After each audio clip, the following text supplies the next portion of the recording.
Kuwait അടക്കമുള്ള വിദേശ രാജ്യങ്ങളിൽ നിന്ന് മടങ്ങുന്ന ഇന്ത്യക്കാർക്കുള്ള സ്വർണ്ണ കസ്റ്റംസ് നിയമങ്ങൾ വിശദീകരിച്ച അധികൃതർ വിദേശത്ത് താമസിച്ച കാലയളവിനെയും സ്വർണത്തിന്റെ അളവ്, രൂപം എന്നിവയെയും അടിസ്ഥാനമാക്കിയാണ് കസ്റ്റംസ് തീരുവ നിർണ്ണയിക്കുന്നതെന്ന് ഇന്ത്യൻ കസ്റ്റംസ് അധികൃതർ വ്യക്തമാക്കി.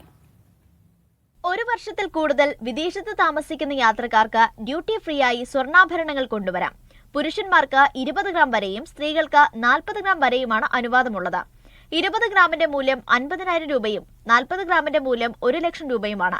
എന്നാൽ സ്വർണ്ണ ബാറുകൾ, നാണയങ്ങൾ, ബിസ്ക്കറ്റുകൾ എന്നിവയ്ക്ക് ഈ ഇളവ് ബാധകമല്ല. 6 മുതൽ 12 മാസം വരെ വിദേശത്ത് താമസിച്ച് മടങ്ങുന്നവർക്ക് 1 കിലോഗ്രാം വരെ സ്വർണത്തിന് 13.75% ഇളവ് തീരുവ അടയ്ക്കേണ്ടി വരും. ആഭരണങ്ങൾ, ബാറുകൾ, നാണയങ്ങൾ എന്നിവയ്ക്ക് ഈ നിരക്ക് ബാധകമാണ്.